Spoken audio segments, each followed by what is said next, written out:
Bienvenue dans ce parcours pédagogique sur l'algèbre vectorielle. Comment ça va se passer? Vous allez chaque fois avoir des questions, 13 au total, auxquelles vous allez devoir répondre. Nous vous encourageons donc à prendre une feuille de papier, prendre des notes, essayer. Vous posez un maximum de questions, n'hésitez pas à les revoir dans votre cours aussi. Plus vous essayez loin, plus ça va vous être bénéfique. Si à un moment vous êtes bloqué, pas grave. Vous répondez donc à la question. Vous répondez ce que vous avez trouvé, ou n'importe quoi si vous n'avez pas trouvé. Si c'est juste, ça va vous emmener à la deuxième question, puis à la troisième, etc. Si jamais c'est faux, alors là, vous allez devoir regarder une vidéo qui vous explique comment c'est fait. À la fin, on vous repose une question et on vous renvoie éventuellement au début. Si jamais vous avez quand même envie de regarder la vidéo, vous aurez une option pour la regarder après et en plus, je vous mettrai la vidéo sans toutes les pauses par la suite. Première question, on vous donne 2 points. Le point A en coordonnées 1, 1 et le point B en coordonnées 3, 2. Maintenant, on vous demande de trouver quelles sont les composantes du vecteur AB qui rejoint ces 2 points. Pour trouver les composantes d'un vecteur, on peut s'y prendre de 2 façons. On peut regarder le vecteur que j'ai ici à droite, le vecteur AB, et regarder un peu, ok, de combien est-ce que je me déplace selon l'axe X? Moi, je me déplace de 1 unité, 2 unités. Donc la composante de mon vecteur AB selon X, elle est de 2. Et après, on voit que je me déplace de 1 unité selon Y, quand je vais de A à B, d'où le vecteur AB. Et donc, ma composante selon Y est de 1. Ça, c'est si jamais j'ai un beau graphique qui permet de le voir. Maintenant, on voit aussi ici que j'ai les coordonnées des points A et B. Alors, on a une formule qui dit que le vecteur AB, si je connais les coordonnées des points A et B, la composante selon X de AB, c'est la différence des coordonnées des points selon X, et pareil pour Y. Donc si je remplace, mon point B, en X il était en 3, et mon point A, en X il était en 1. Pour Y, j'étais en 2 pour B, et en 1 pour A, et donc je tombe bien sur le même résultat, 2, 1. Dans la question 2, nous vous donnons 2 vecteurs. Le vecteur A, en bleu clair, qui est de composante 2, 3, et le vecteur B, en orange, de composante 1, 2. On vous demande de trouver quelles sont les composantes du vecteur C, qui est la somme vectorielle des deux. Idéalement, essayez de faire cet exercice graphiquement et aussi en faisant juste une somme avec les composantes. J'ai 2 vecteurs, A en bleu clair et B en orange. J'aimerais bien faire la somme de ces 2 vecteurs. Alors on peut le faire graphiquement. Rappelez-vous, un vecteur, on peut le translater. Donc ici, mon vecteur B, je vais le translater pour que son départ soit au bout de mon vecteur bleu, de mon vecteur A. Comme c'est une translation, il faut bien que je garde évidemment le sens, la direction, la longueur. Et donc ce vecteur vient ici. Ça c'est mon vecteur B, j'ai pu le translater. On verra que pour les forces, ça n'a pas trop de sens de translater dans tous les sens des forces parce que elles s'appliquent à un endroit, ces forces. Mais en soi, pour un vecteur, on peut le déplacer. Si je cherche donc le vecteur C, c'est la somme vectorielle du vecteur A et B. Pour la somme vectorielle, on part de A, on suit tout le chemin de A jusqu'à arriver au bout. Et puis là, c'était l'intérêt d'avoir mis le vecteur B à la suite, parce que alors je suis maintenant le vecteur B. Ça, c'est tout mon chemin, et mon vecteur C est donc le chemin le plus court entre ces deux vecteurs. Ici, j'ai mon vecteur C. Maintenant, ici, on me demande les composantes, donc on peut faire comme tantôt. Je vois ici que je me déplace de 3 selon X et de 1 selon Y. Ça, c'est en employant le schéma. C'est important de savoir le faire pour pouvoir vite repérer quelque chose et aussi être à l'aise avec tout ce qui est vecteur quand vous faites vos graphiques. Maintenant ici, j'avais aussi que A, ça a les composantes 2, 3. Et B, les composantes 1, moins 2. C, c'est A plus B. Donc c'est égal à 2, 3 plus 1, moins 2. Quand on fait une somme de vecteurs, on fait cette somme composante par composante. C'est-à-dire que tout ce qui est x, je l'ajoute ensemble. Ça, c'est la partie des x. Donc je vais entourer ça en vert. Mes x ici, je les somme. Et ensuite, je somme mes composantes y. 3 moins 2. Et si je résous aussi, 2 plus 1, ça fait 3. 3 moins 2, ça fait 1. On tombe bien sur les composantes que j'avais trouvées graphiquement. Pour la question 3, nous vous donnons un vecteur, 3 moins 4, et nous vous demandons de trouver la norme de ce vecteur.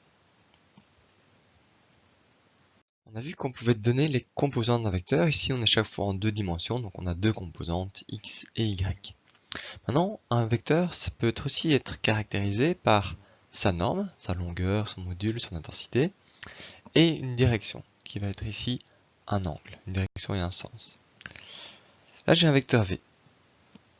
Alors, rappelons-nous, qu'est-ce que ça veut dire d'avoir une composante selon x, une composante selon y?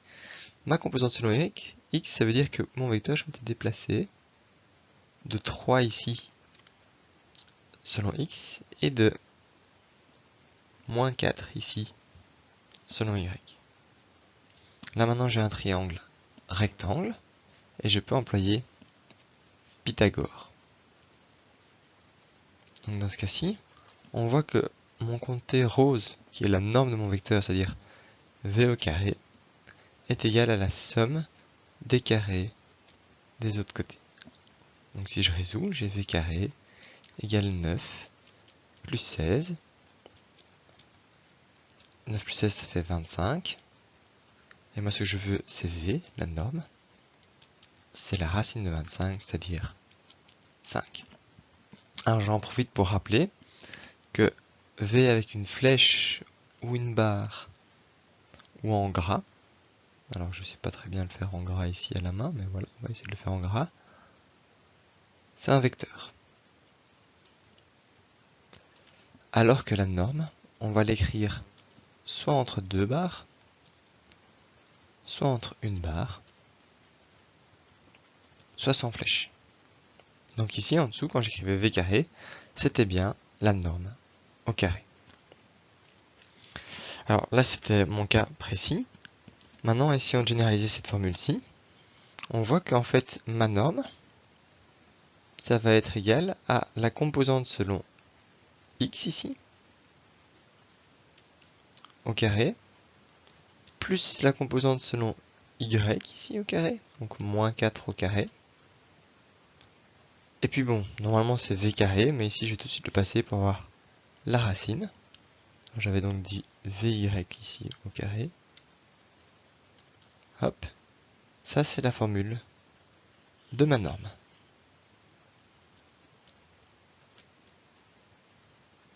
Alors que vous pouvez retrouver avec Pythagore. Maintenant, à force de l'employer, cette formule devrait vous venir tout de suite.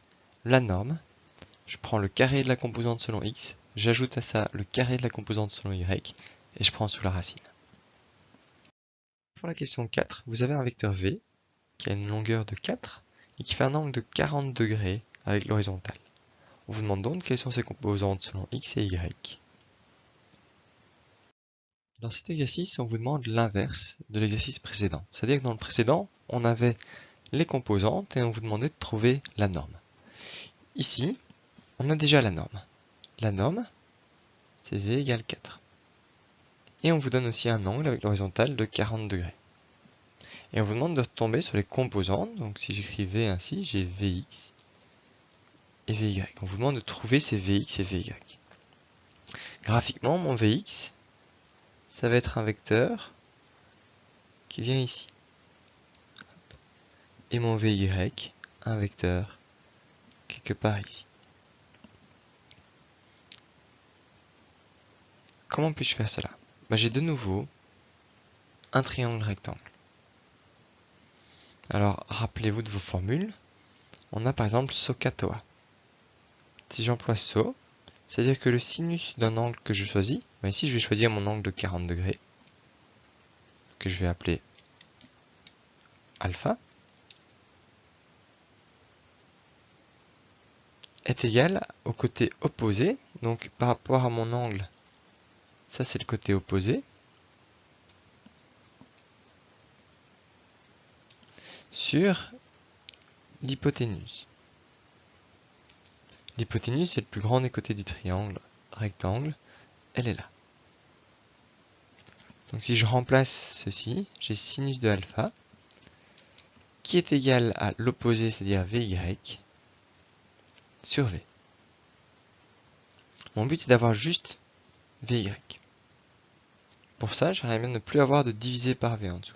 Donc je vais multiplier par V à droite et multiplier par V à gauche. Quand je fais quelque chose à gauche d'une égalité, je vais le faire aussi à droite. Pourquoi j'ai voulu faire ça? Parce que maintenant je peux simplifier mes V ici. Et il me reste donc Vy, j'ai changé de côté, est égal à V sin alpha. Alors sur cet exercice-ci, j'aimerais bien vraiment que vous reteniez que on emploie le sinus pour le côté opposé. On verra dans d'autres exercices que le côté opposé, c'est pas toujours la composante selon y, ça dépend de l'angle que vous avez. Et donc vous allez devoir beaucoup employer ce katoa dans vos études pour le cours de mathématiques et de mécanique. Prenez vraiment bien l'habitude de le faire proprement.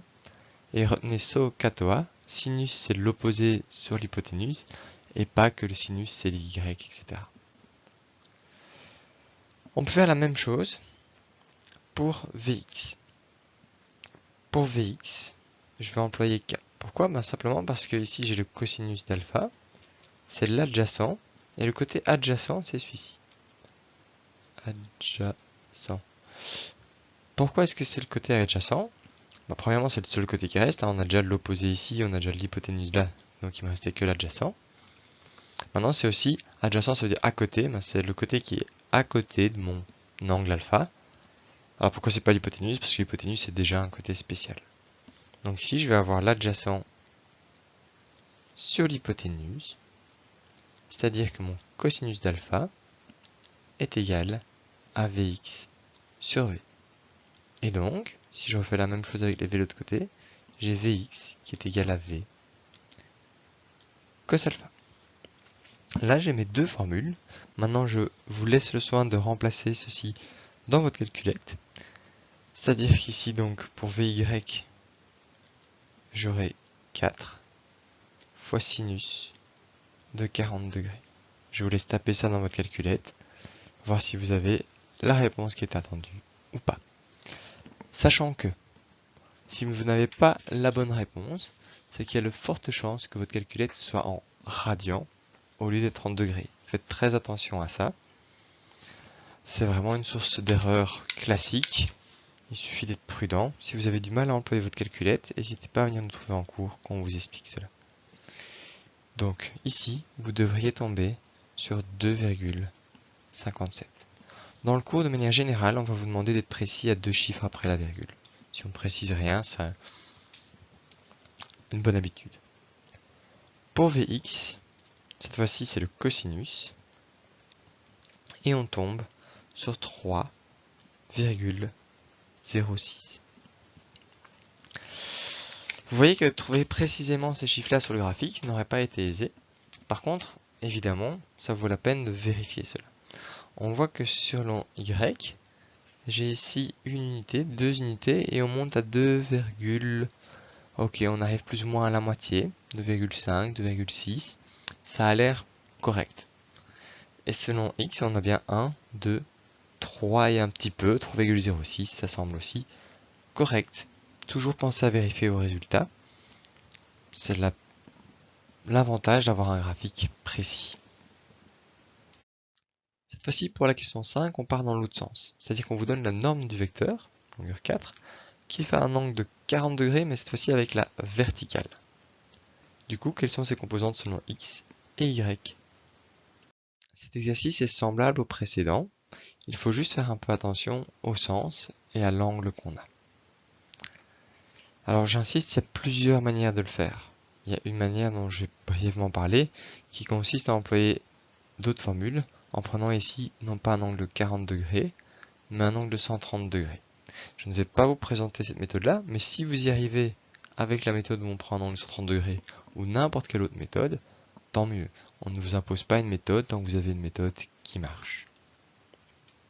Donc ici, je vais repartir avec SOHCAHTOA. Ça veut dire que je vais de nouveau dire j'ai un vecteur V qui a des composantes Vx et Vy. Je vais donc décomposer ici. Ça, c'est le vecteur Vy. On a décomposé selon Y. Et ici, j'ai mon vecteur Vx. J'ai donc un triangle rectangle. J'ai un angle ici, alpha. Je peux refaire SOHCAHTOA. Si je fais SO, ça veut dire que le sinus d'alpha est égal au côté opposé à alpha. Alors cette fois-ci, le côté opposé, c'est Vx. D'où l'intérêt de toujours avoir ce réflexe. J'ai un système d'axes, je décompose selon ce système d'axes, je monte bien sur le graphique où c'est, et puis après je regarde dans mon triangle rectangle quel est le côté opposé, quel est le côté adjacent, etc.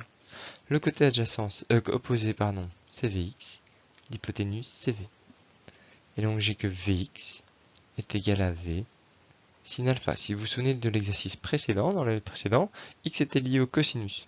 C'est tout simplement parce qu'on avait un angle donné différemment. Ici donc, la norme vaut 4, j'ai le sinus de 40. Si vous tapez cela dans votre calculette, je vous encourage à le faire, à vous entraîner, pour que ce soit pas un endroit où vous perdez du temps à l'examen, que jouer avec calculette c'est aisé. On a donc 2,57. Maintenant, jouons avec le côté adjacent, avec K. Le cosinus d'alpha, c'est égal à quoi? Le côté adjacent à mon angle, alors j'en ai deux, j'ai le côté bleu ici et le côté rouge ici. Le côté bleu c'est l'hypoténuse, c'est V, et donc le côté adjacent c'est Vy. C'est-à-dire que Vy est égal à V cos alpha, c'est-à-dire à 4 cos 40. Degré, degré, pas oublier les unités. Et on a donc ici 3,06. On peut vérifier. Vx, on voit qu'on se déplace de 2,5 environ. 2,57, ça semble plausible. Et Vy, on voit qu'on fait quasi 3 unités. Ça semble plausible. Voilà. Est-ce qu'on a fini? Alors jusque-là, je disais ça semble plausible, mais regardons quand même un petit peu. Vy,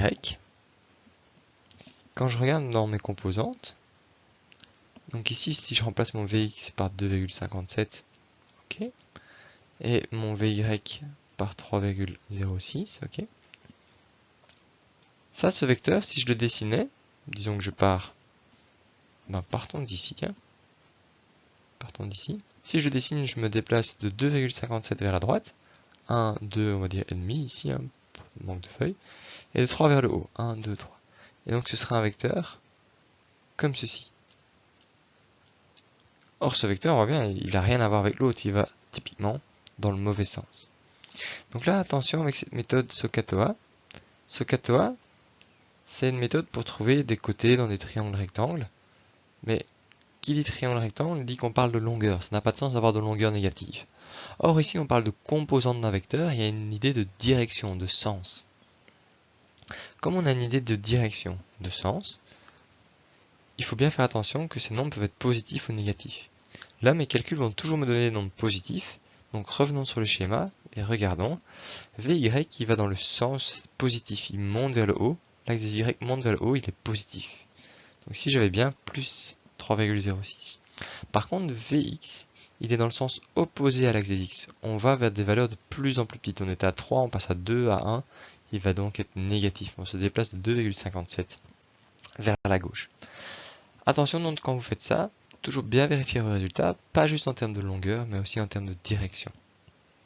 Alors pour une petite note, si vous aviez employé ici un angle de 130 degrés avec une autre formule, vous auriez tout de suite eu le moins. Hop là. Pour la question 6, vous avez deux vecteurs, le vecteur A en bleu et le vecteur B en rouge. Là, vous pouvez trouver toutes les informations nécessaires sur le graphique pour répondre à la question suivante. Quelle est la valeur de l'angle alpha, qui n'est pas noté sur le schéma, mais c'est l'angle qui serait formé par les deux vecteurs. J'ai deux vecteurs, A en bleu et B. Pour l'instant, on m'a rien donné sur ces vecteurs, donc la première chose que je vais faire, c'est me demander, bah tiens, ok, vu ce que j'ai là, le vecteur A, ses composantes, on voit qu'on se déplace de 2 vers la droite et de 1 vers le haut, sont donc de 1. Concernant le vecteur B, ses composantes sont, on se déplace de 1 vers la droite et de moins 1 vers le bas. De 1 vers le bas. Maintenant, on me demande l'angle entre les deux. Alors rappelez-vous, mes vecteurs, je peux les bouger un peu où je veux. Donc je pourrais translater mon vecteur B par exemple ici. Et donc j'ai ici un angle que je vais appeler θ. La seule formule qu'on connaît qui fasse intervenir l'angle entre deux vecteurs, c'est le produit scalaire. Le produit scalaire, on connaît deux expressions. La première expression, donc le produit scalaire se note comme ceci, rappelez-vous, c'est un produit entre deux vecteurs, avec un point milieu, qui donne un scalaire. On a deux représentations des vecteurs. On va donc avoir deux formules possibles. On a la représentation en composantes. Que donne le produit scalaire en composantes? Eh bien, c'est le produit des composantes de même type, donc AX, BX, plus les autres, AY, BY. Imaginons qu'on soit à 3 dimensions, j'aurais eu AZ, BZ. Ici, je ne vais pas le noter, on est à 2 dimensions. Mais on a aussi la représentation en norme et angle. Je vais mettre entre S parce que si on était à 3 dimensions, il y en aurait plusieurs. Maintenant, ici, on a 2 dimensions, donc on a juste une norme et un angle. Alors bon, deux normes puisqu'il y a deux vecteurs. Ici, donc ça va être la norme de A, notez qu'il n'y a plus la flèche, fois la norme de B, fois le cosinus de l'angle entre les deux. L'angle entre les deux que j'ai appelé θ. Alors, qu'est-ce qu'on a? AXG, ça valait 2. On peut le voir ici en haut, c'est la composante selon x de A. BX, ça vaut 1. AY, ça vaut 1. Et BY, ça vaut moins 1. Donc ici, j'ai 2 moins 1. Ça fait donc 1. Super. Ceci, c'est donc bien égal au produit scalaire. De l'autre côté, j'ai besoin de la norme. Alors, on voit que c'est un exercice qui commence à toucher à de plus en plus de choses. Ça, ce sera toujours vrai pour votre cours de mécanique et pour en fait l'ensemble de vos cours et de votre carrière. C'est qu'on construit sur les acquis précédents. Donc ce genre d'exercice, en soi, il y a la nouveauté, c'est le produit scalaire. Mais si vous n'avez pas maîtrisé les normes, ça va être très dur. Et encore plus, si vous n'avez pas maîtrisé les composantes, ça va être encore plus dur. Et si vous n'avez pas maîtrisé la lecture d'un vecteur sur un graphique, c'est encore plus dur. Par contre, si vous maîtrisez parfaitement chaque élément quand vous avancez dans le cours, chaque fois ce sera juste rajouter une petite brique. Donc on vous encourage vraiment à essayer de vous tenir toujours à jour pour ne pas avoir plein d'inconnus qui se mettent ensemble pour faire un truc de nouveau, mais avoir quelque chose de très clair dans votre esprit auquel on ajoute un élément. Donc maintenant je vais calculer les normes. Je vais faire ça ici. Les normes, rappelez-vous, c'est la racine carrée de la composante selon x au carré plus la composante selon y au carré. Donc mon 2 c'est mon ax et mon 1 c'est mon ay. 2 au carré ça fait 4, 1 au carré ça fait 1, 4 plus 1 ça fait 5, et donc ma norme c'est racine 5. B du coup, ça va être 1 au carré plus moins 1 au carré. Alors 1 fois 1 ça fait 1, moins 1 fois moins 1 ça fait 1 aussi. Et donc j'ai bien que B il est égal à la racine de 2, 1,14. Ok, parfait. Du coup ici A c'est racine 5, fois B racine 2, fois le cosinus de θ.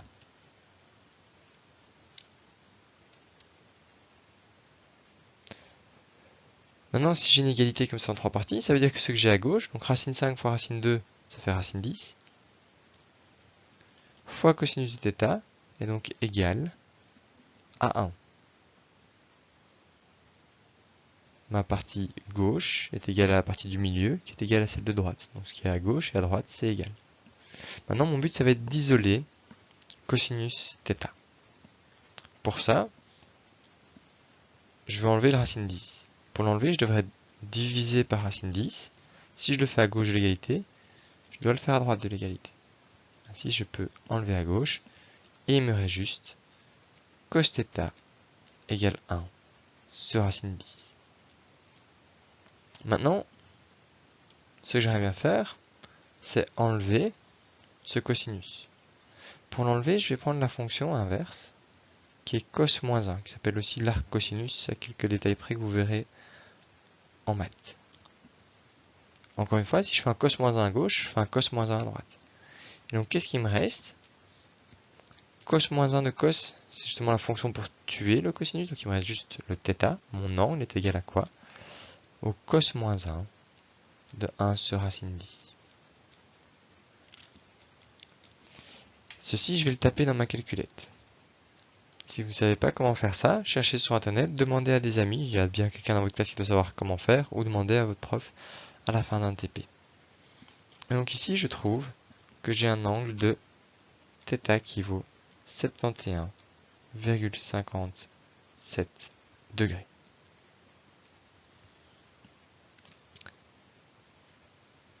Attention, si jamais vous aviez votre calculette mise en radians, vous auriez trouvé 1,25 radians. Les deux réponses sont correctes. Par contre, les deux réponses sont très différentes. 1,25 degrés aurait été faux, 71 radians aurait été faux. Donc toujours bien noter les unités, pour ça qu'on vous a embêté dès le début avec ça.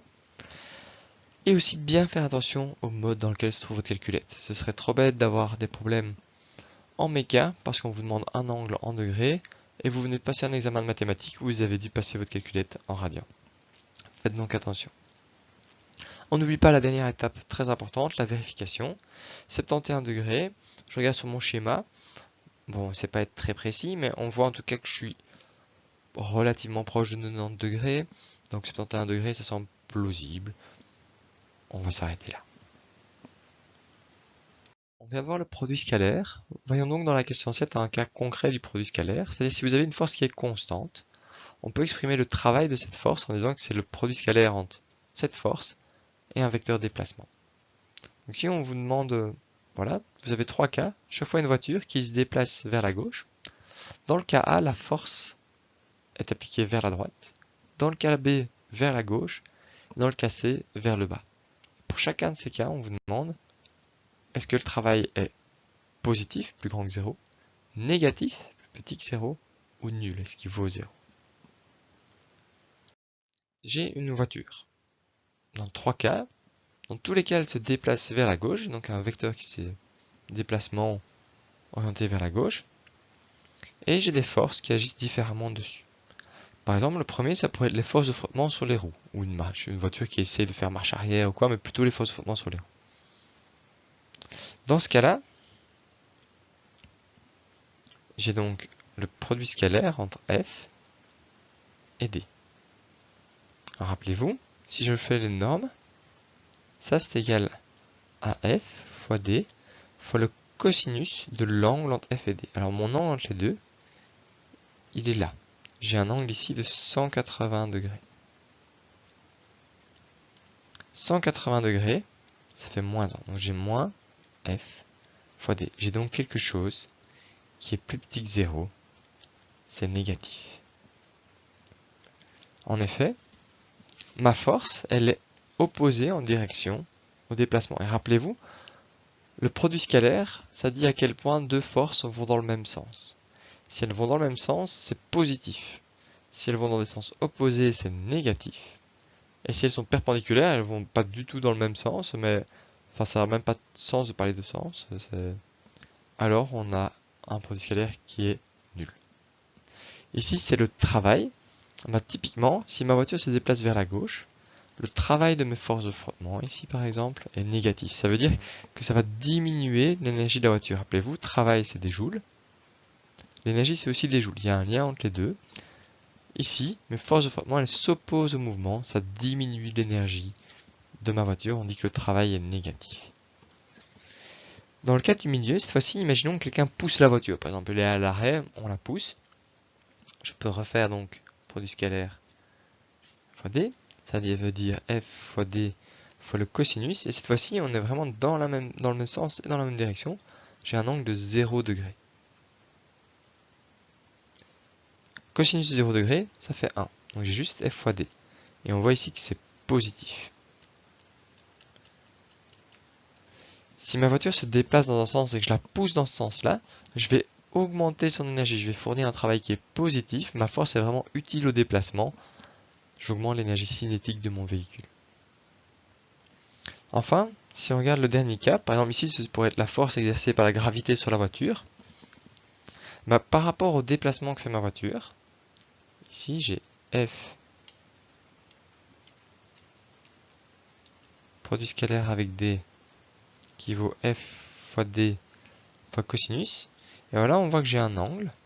Alors ça dépend dans quel sens on le prend, mais ça n'a pas une grande importance, qui est de 90 degrés. Cosinus de 90 degrés, ça fait 0. Ici, le travail est nul. Ça veut dire que cette force ne change pas dans ce cas bien précis. Si elle était en train de tomber, son vecteur de déplacement serait différent. Mais dans ce cas précis, l'impact de cette force ne change pas l'énergie cinétique de mon véhicule. Voilà, c'est un travail nul. Ceci est une des utilités majeures du produit scalaire pour votre cours de première en mécanique.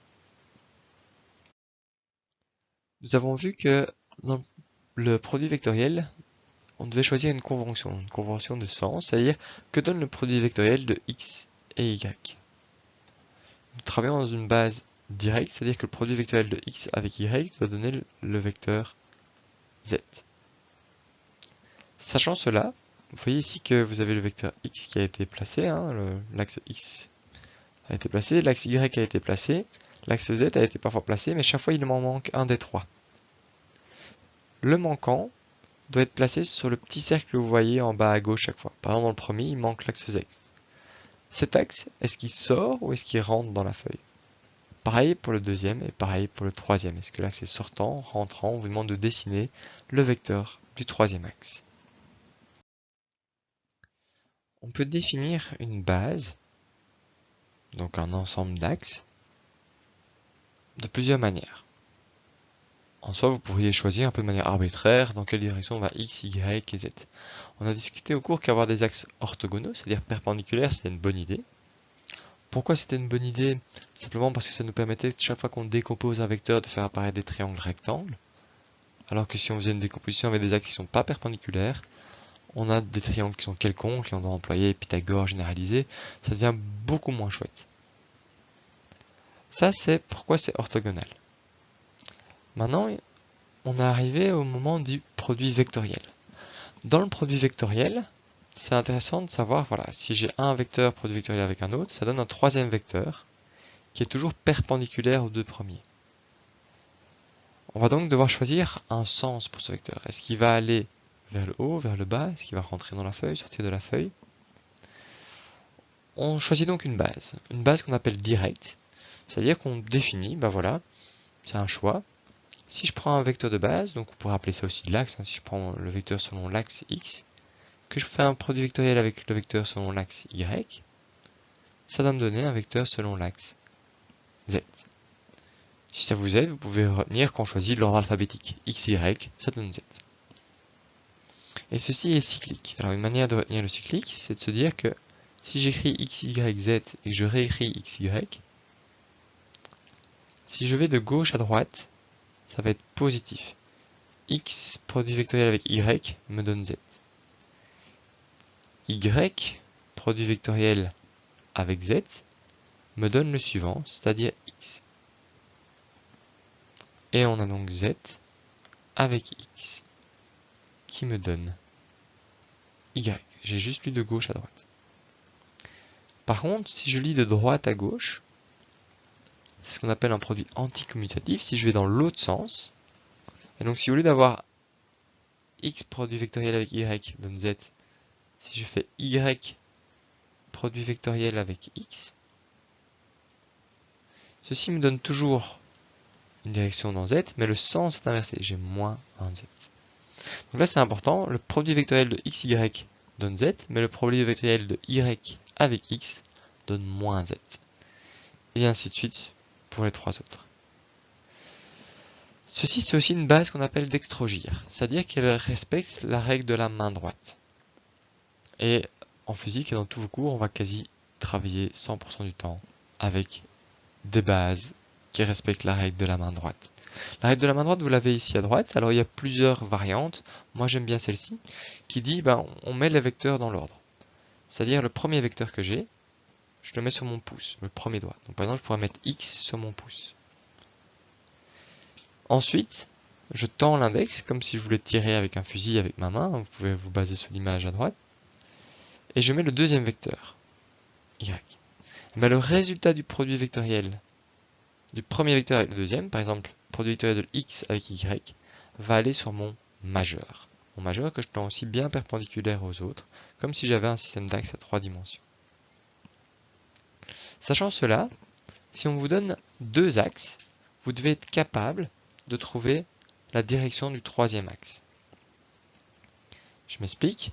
Imaginons ici que je vous donne un axe x qui va vers la droite, un axe y qui va vers le haut.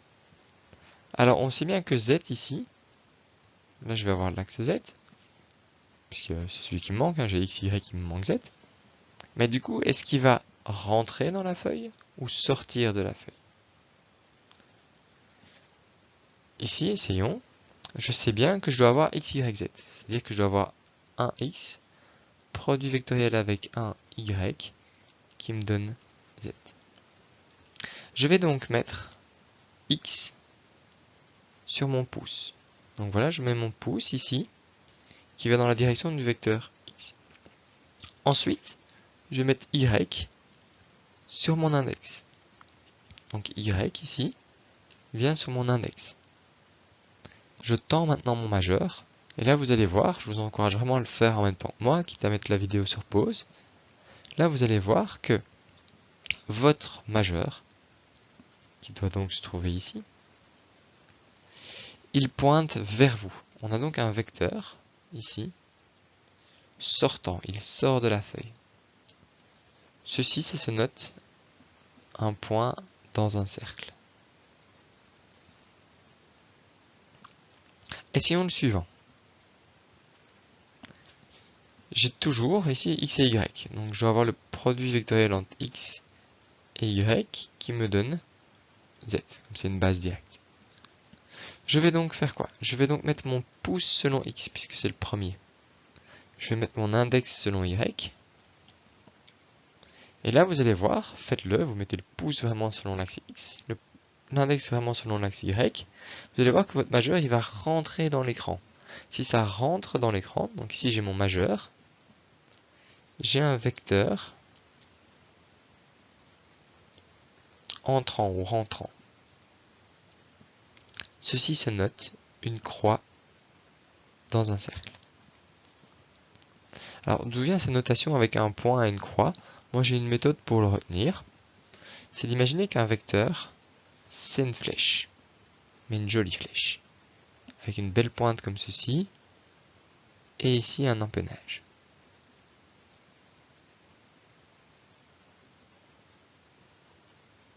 Voilà, quelque chose comme ça. Si la flèche vient vers vous, c'est-à-dire que la flèche sort de l'écran, vous allez voir la pointe de la flèche venir vers vous. Et si je regarde donc juste la pointe, j'ai ceci. Ça, c'est la flèche qui vient vers vous. C'est sortant. Par contre, si la flèche s'éloigne de vous, si elle rentre dans la feuille, vous allez voir l'empennage, le bout de la flèche de l'autre côté. Et ça, si vous regardez, ça fait une croix. Et donc ça, c'est entrant.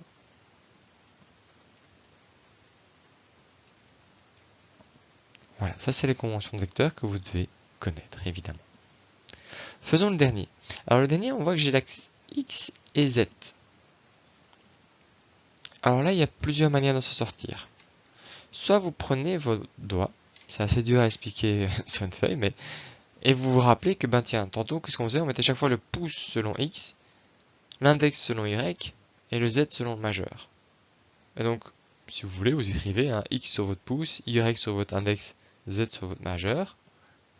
Et puis, vous essayez de voir comment est-ce que vous pourriez mettre votre main pour que votre pouce aille selon X et votre majeur, du coup, selon Z. Et du coup, votre index montre par où doit aller l'axe Y. Ça, c'est une méthode. Je mets mon pouce selon X, mon index selon Y, donc on verra bien par où il va, et mon majeur selon Z. Une autre technique, c'est de se dire, ok, je dois faire un produit vectoriel entre X et Z. Et donc, lequel c'est? C'est celui-là. Donc, je dois avoir que 1Z, produit vectoriel avec 1X, me donne 1Y. Donc, ceci, ça va aller sur le pouce, parce que c'est le premier. Ici, mon 1X, ça va aller sur l'index. Donc, je mets mon pouce selon Z, mon index selon X. Et je vois que mon majeur, quand je le tends, ici j'ai mon majeur, et il est entrant. Donc mon axe Y, c'est un vecteur entrant. Alors rappelez-vous, entrant, c'est que ça s'éloigne de vous. On voit l'empennage de la flèche. Et voici cet exercice. Cette fois-ci, nous vous donnons de nouveau un vecteur A et un vecteur B, dont vous pouvez trouver les composantes grâce au schéma ci-contre. Et on vous demande de trouver les composantes du vecteur C, qui est le produit vectoriel de A par B. J'ai deux vecteurs. Le vecteur A, qui est de composante de 1, comment en lisant le schéma, et le vecteur B, qui est de composante, je me déplace de 1 vers la droite, moins 1 vers le bas. Super. J'aimerais bien trouver le vecteur C. Il y a plein de façons de s'en sortir. Je vais d'abord vous présenter la façon du produit vectoriel. Sachant que je peux prendre mon vecteur C et je peux l'écrire comme un vecteur colonne. C'est-à-dire qu'au lieu d'écrire ceci c'est un vecteur ligne, Cx, Cy, Cz, je peux l'écrire en colonne. C'est-à-dire que je mets Cx en haut, Cy au milieu, Cz ici. Ça c'est la même chose dans le cas qui nous concerne ici. Ok, cherchons un peu, c'est quoi C? C, c'est donc le produit vectoriel de A et B. Alors je vais donc écrire A et B. A, c'est donc le vecteur colonne 2, 1, 0. Produit vectoriel, ça c'était mon vecteur A. Produit vectoriel avec B, qui est 1, moins 1, 0. Il y a plein de méthodes pour calculer le produit vectoriel. Je vais vous en présenter une. Si vous en connaissez une autre, que vous en avez vu une autre en TP, pas de souci, employez celle-là, employez celle qui vous semble le plus simple. Je vais juste pas faire 5 vidéos de calcul de produit vectoriel, il y en a plein aussi sur YouTube. Ici, le but c'est que si vous n'avez pas compris ça, donc vous avez besoin d'aide, vous en avez une en plus. Donc, le résultat, ça va être un vecteur 3 x 3.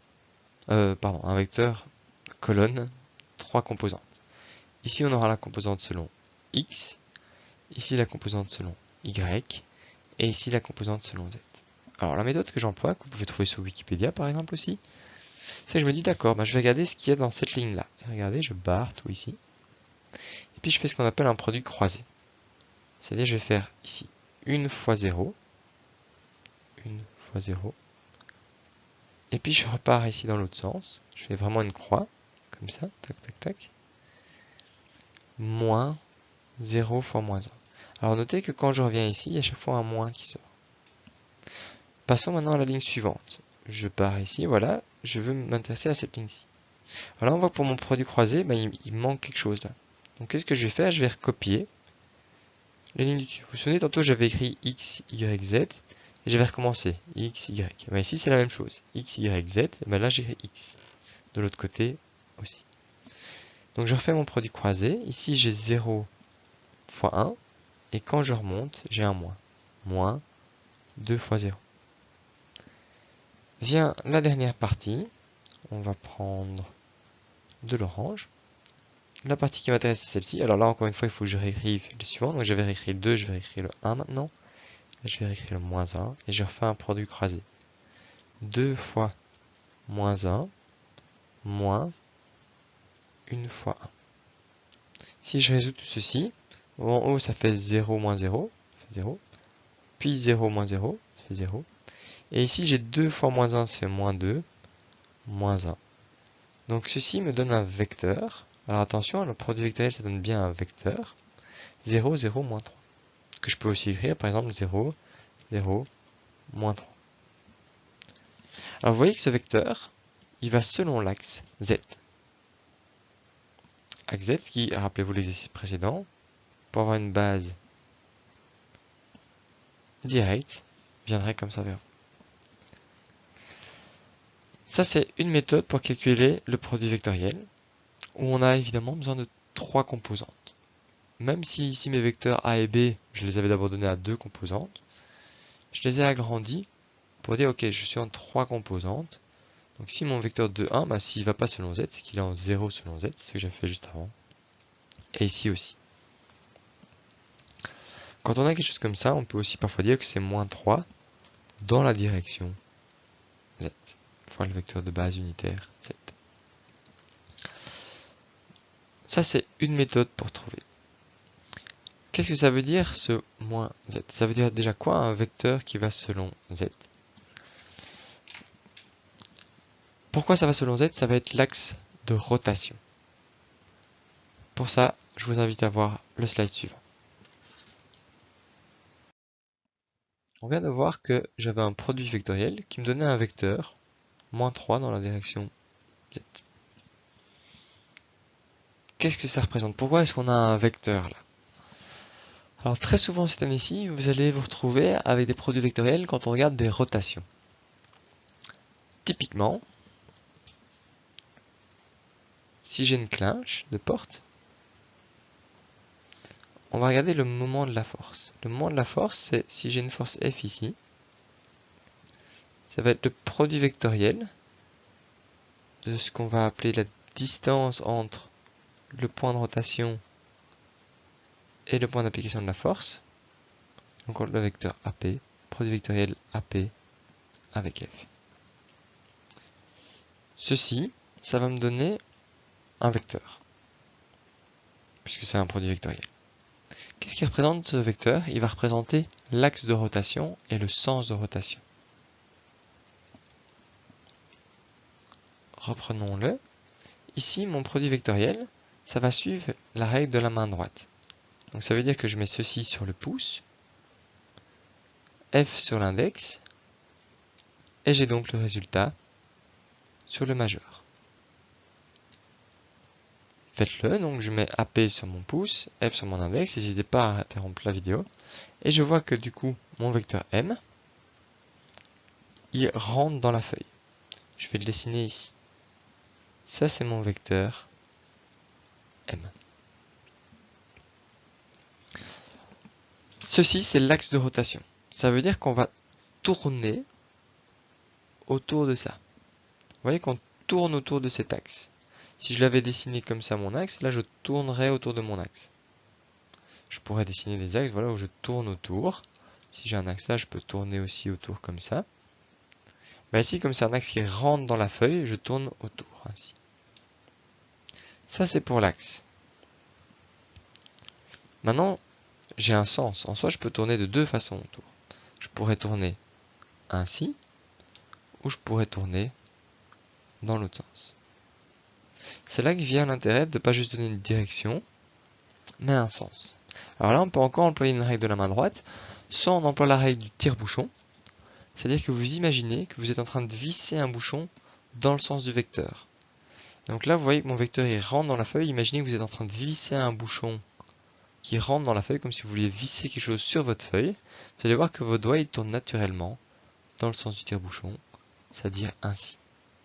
Si j'avais eu un moment dans l'autre sens, là, vous êtes en train de dévisser un bouchon. ou de visser un bouchon vers le haut, c'est comme vous voulez. Mais donc si je visse un bouchon qui sort de la feuille, si vous regardez le mouvement que font vos doigts, vous êtes en train de tourner dans l'autre sens. Donc ceci c'est une des explications derrière le produit vectoriel. Ça donne quoi? Ça donne un axe de rotation et un sens de rotation. C'est pour ça qu'on est perpendiculaire au plan formé par les deux autres vecteurs. Regardons un peu ici mon cas. Là en soi c'est le produit vectoriel de A avec B.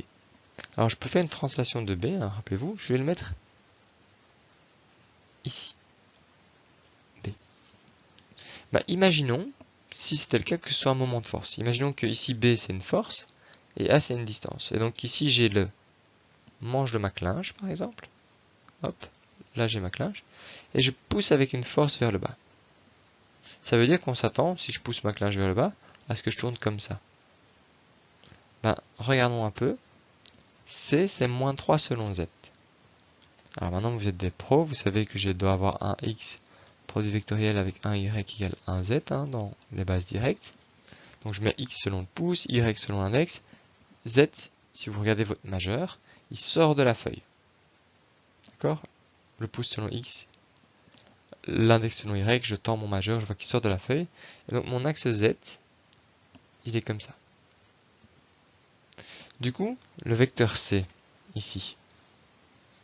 Le vecteur C, bah, il va selon moins Z. Et il a une norme 3, ça veut dire à quel point ça va tourner fort ou pas. Mais donc, mon vecteur C, il va à l'opposé de Z, puisqu'il y a moins devant. Donc il rentre dans la feuille. Et ça veut dire qu'on tourne dans quel sens? Je mets mon pouce, j'essaye, pardon, ça c'est une autre méthode que je vais expliquer bientôt du coup, puisque j'ai mentionné. J'essaie de fermer un tire-bouchon, un bouchon d'une bouteille ou quoi, en suivant ce vecteur qui rentre dans la feuille, et je vois donc que je tourne bien, comme ceci. Une autre manière de voir ça, c'est ce que j'ai commencé à expliquer, c'est de mettre le pouce dans la direction de l'axe, et puis de regarder comment votre main s'enroule. Si vous tendez la main puis que vous fermez le poing, ça va s'enrouler d'une certaine façon. Voilà, ça c'est un peu ce que représentera souvent pour vous le sens et la direction de votre nouveau vecteur suite à un produit vectoriel. Une autre méthode serait d'employer le fait que le produit vectoriel de A et B, en norme, c'est A fois B fois le sinus de l'angle entre les deux. Alors l'angle entre les deux, ici, c'est un peu plus compliqué à trouver. Maintenant, on pourrait, rappelez-vous, grâce au produit scalaire. J'ai pas envie de faire tout l'exercice, mais ce serait tout à fait possible. Je trouve les composantes de mes vecteurs, leur norme, je fais le produit scalaire, je trouve l'angle, et c'est fini. Ici, j'aimerais bien vous montrer une méthode très pratique pour calculer rapidement des produits vectoriels qui ont l'air un peu plus compliqués. Cette méthode, on va décomposer mes vecteurs.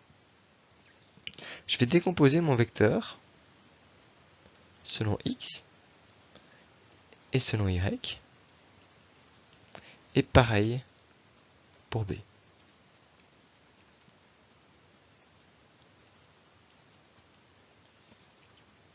Ce qui fait qu'on passe d'une équation où on avait le produit vectoriel entre A et B à en fait le produit vectoriel entre AX plus AY. J'ai décomposé A en deux vecteurs, c'est juste une somme de deux vecteurs, avec BX plus BY. Donc si je distribue ça, je vais avoir AX produit vectoriel avec BX, ça c'est mon premier terme, suivi de AX produit vectoriel avec BY, suivi de AY produit vectoriel avec BX, et on termine avec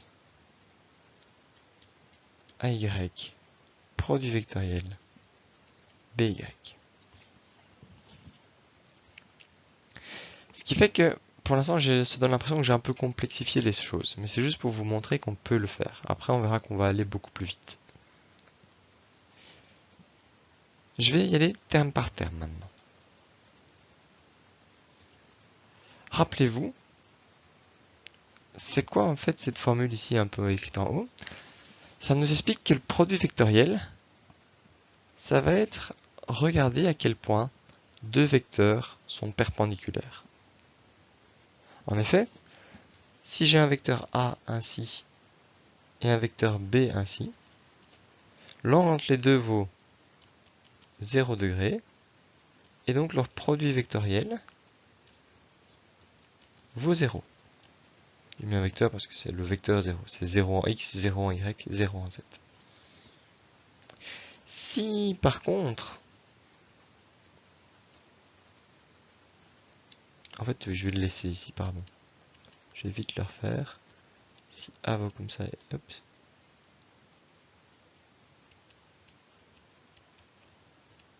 Voilà.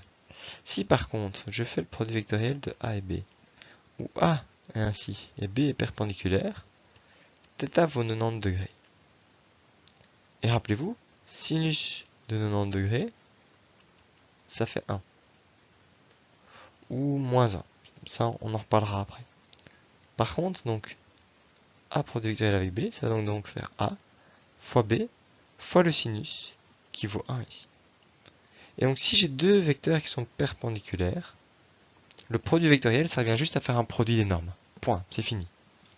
Mais regardez ici, comme j'ai tout décomposé selon x et y, j'ai soit des vecteurs dans la même direction, regardez BY et AY ici, dans la même direction, soit perpendiculaires. Et donc je vais avoir plein de cas tout simples. Donc ici, je vais juste regarder qu'est-ce qui est perpendiculaire, qu'est-ce qui est collinaire, collinaire parallèle, dans la même direction. Alors AX et BX. Alors AX, il va vers la droite comme ça.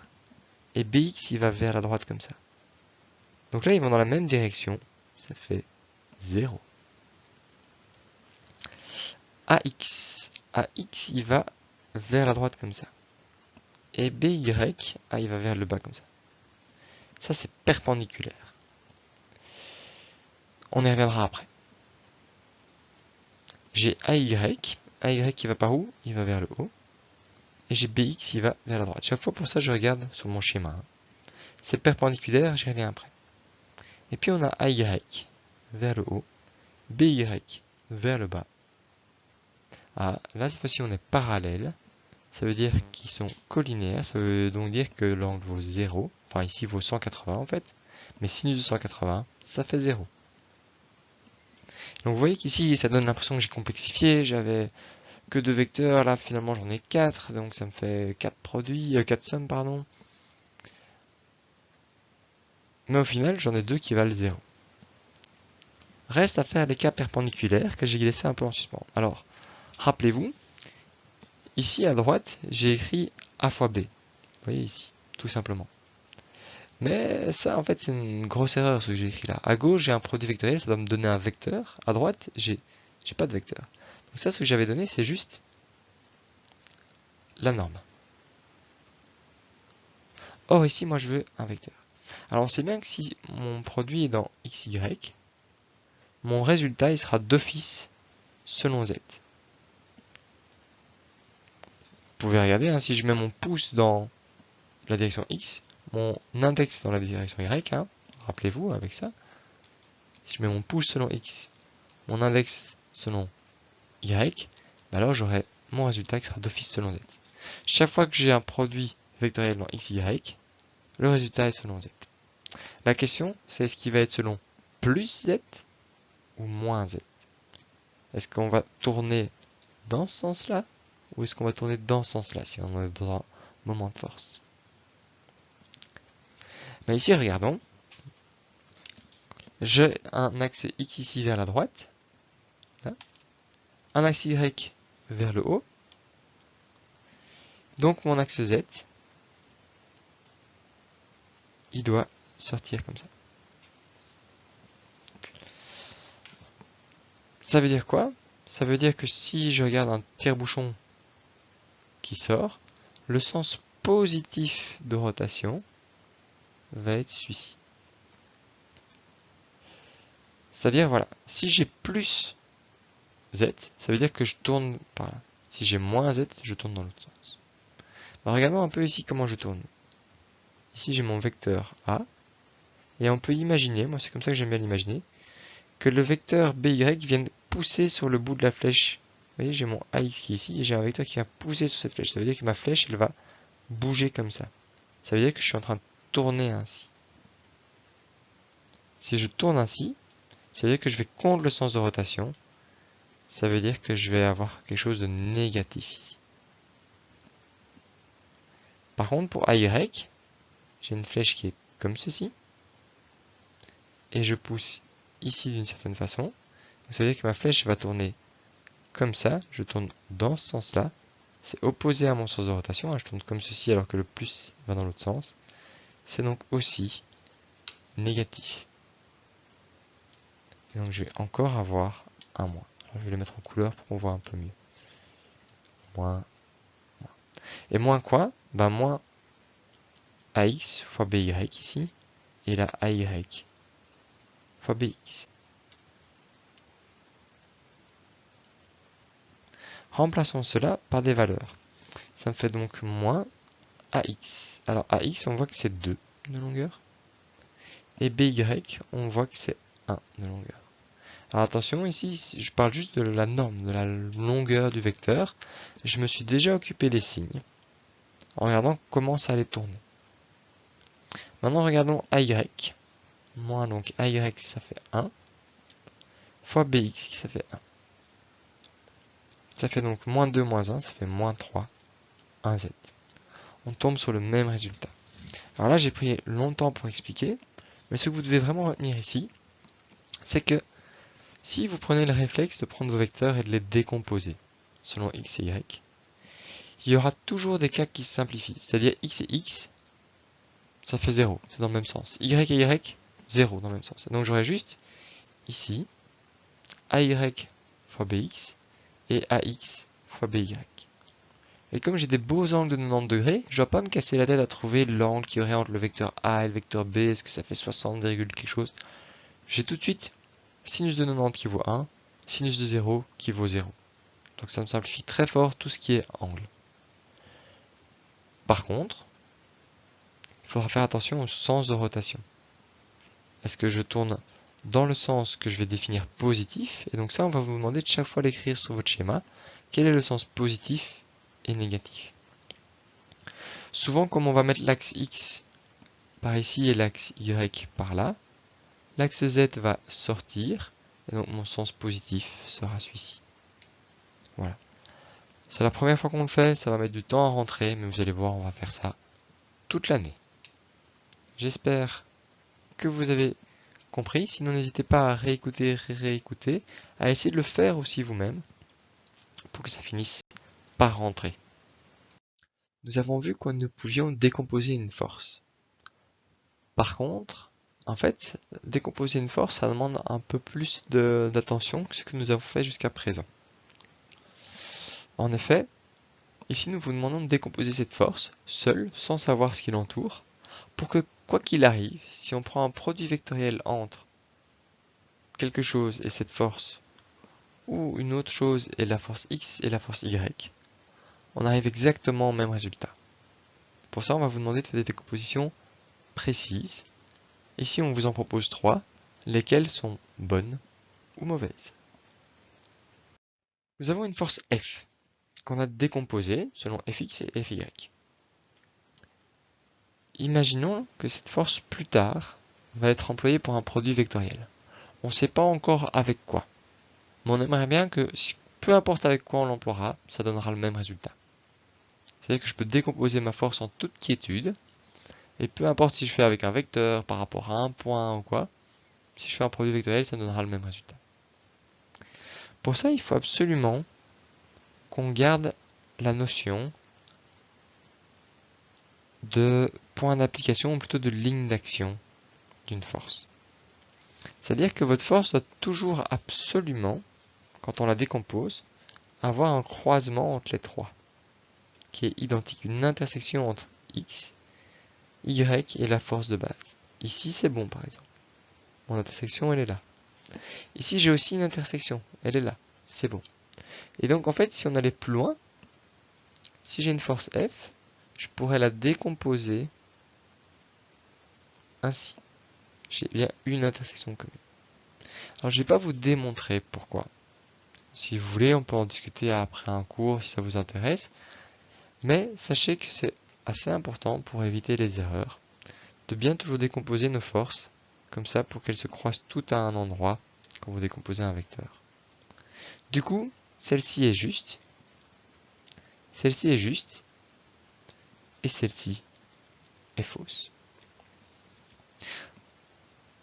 Si on veut vraiment que je puisse complètement oublier cette force-là et dire, bah voilà, si j'ai ces deux forces-là, c'est 100% équivalent. Bah, si je le fais ici, ça va être 100% équivalent. Si je le fais ici, ça va être 100% équivalent. Mais ici, il y aura des cas où si je prends par exemple un produit vectoriel, ce ne sera plus équivalent d'avoir cette décomposition. Parce que ici, regardez, si on parle en point d'application, mon point d'application est là. Et ici, il a été déplacé.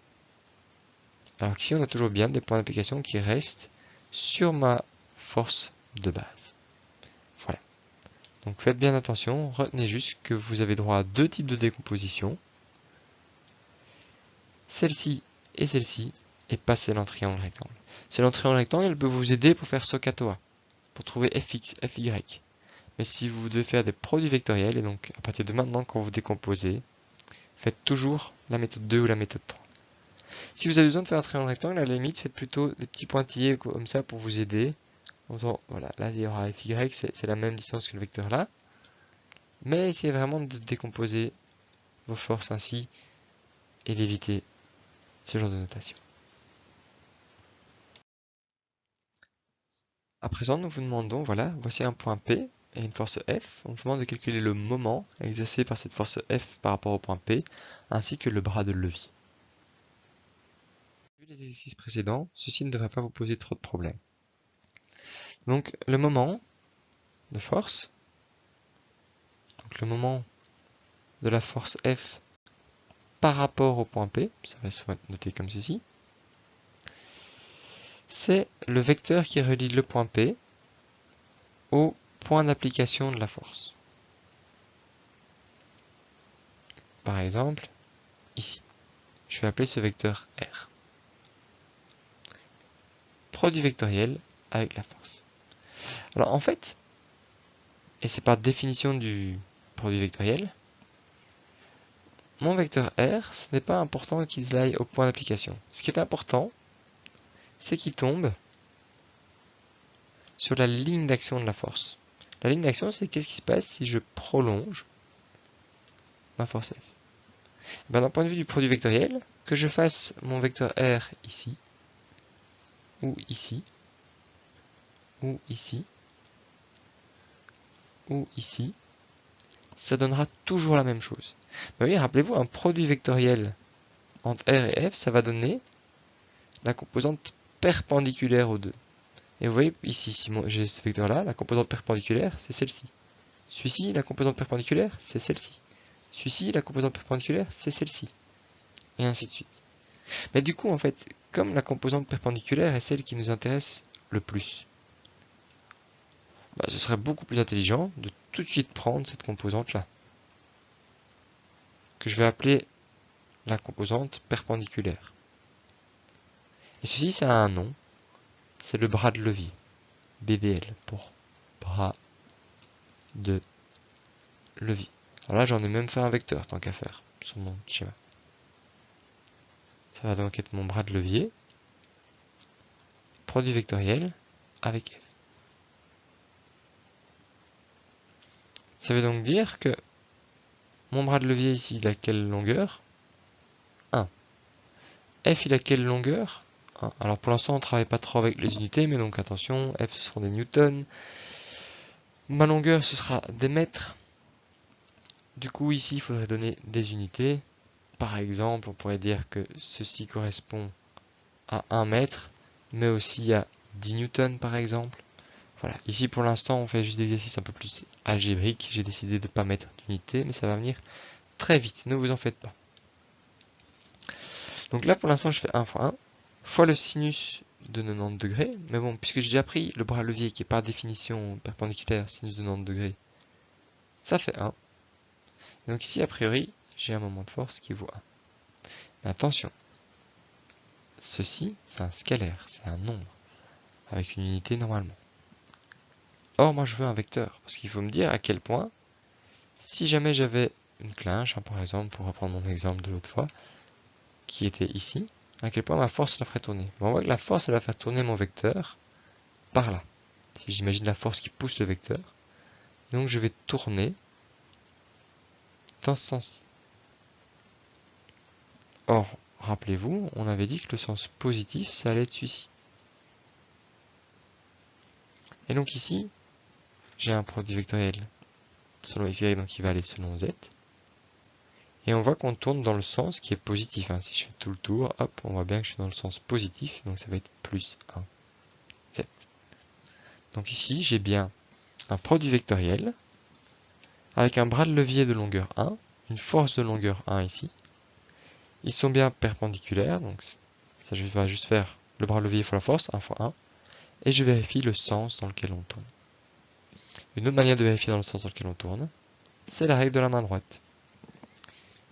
Je mets mon bras de levier selon mon pouce, je mets ma force selon mon index, attention bien au sens indexion, et on voit que mon moment de force qui va être sur mon majeur, il sort de la feuille. Et quand on sort de la feuille, on est dans la direction de l'axe Z. Donc je vais être en plus Z. Choisissez vraiment la méthode qui vous convient le mieux, avec laquelle vous avez le plus d'affinité pour résoudre ce genre d'exercice. Même question que pour la question 11, sauf que cette fois-ci, la force est en diagonale. Pour cette question, il y a encore plusieurs manières de s'en sortir. On pourrait dessiner un vecteur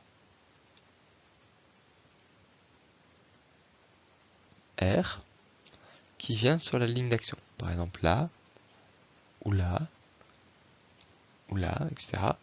Et repartir sur le fait que le moment de force, c'est égal au produit vectoriel de R avec F. Ici, vous voyez que trouver la composante perpendiculaire serait un peu compliqué. Du coup, ce que je vais faire, c'est que je vais décomposer ma force en deux. C'est parti. Je vais dire, ma force, j'ai une composante selon X ici, et une composante selon Y. Oups, pardon. Une composante selon Y ici, et une composante selon X ici. Ici, attention, pour faire ça, je vais vraiment me baser sur le fait que je veux que mes forces aient une intersection commune. Mettre fx, f et fy. J'aurais pu aussi le faire, vous pouvez essayer, une décomposition avec fy ici et fx ici. Ça aurait aussi marché. Ok, maintenant regardons, et je vais tracer des nouveaux vecteurs. Je vais venir ici, décomposer et chercher des bras de levier. Fx par rapport au point P, si je prolonge Fx, vous voyez que ici, je pourrais dire que j'ai un moment de Fx par rapport au point P, plus le moment de Fy par rapport au point P. C'est l'avantage d'avoir décomposé ma force en deux par rapport à un point. Mais Fx, il est dans le sens du point. C'est un peu comme si au lieu de tourner un objet, vous essayez de pousser. Imaginez que j'ai ma clinche ici. Vous êtes d'accord avec moi qu'il faut que je pousse vers le bas pour qu'elle tourne? Là, c'est comme si avec Fx, je venais pousser la clinche comme ceci. Elle n'a aucune chance de tourner. En fait, l'angle entre F et le vecteur qui le rejoint, R, est nul. Donc ici, le moment de force de Fx par rapport à P vaut 0. Et pour Fy, et bien là, si je prolonge Fy, on voit que la distance perpendiculaire est de 1. Et donc je vais avoir une distance de 1 fois la force Fy qui a une longueur de 1. Et à présent, reste à savoir le sens. Alors rappelez-vous, le sens positif, il est dans ce sens-ci.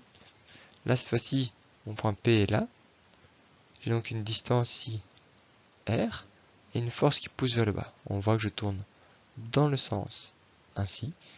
Ce sens-ci, il est opposé au sens défini comme positif, donc je vais avoir un moins. Et donc la réponse, c'est moins 1 selon l'axe Z. Ça, c'est une méthode rapide.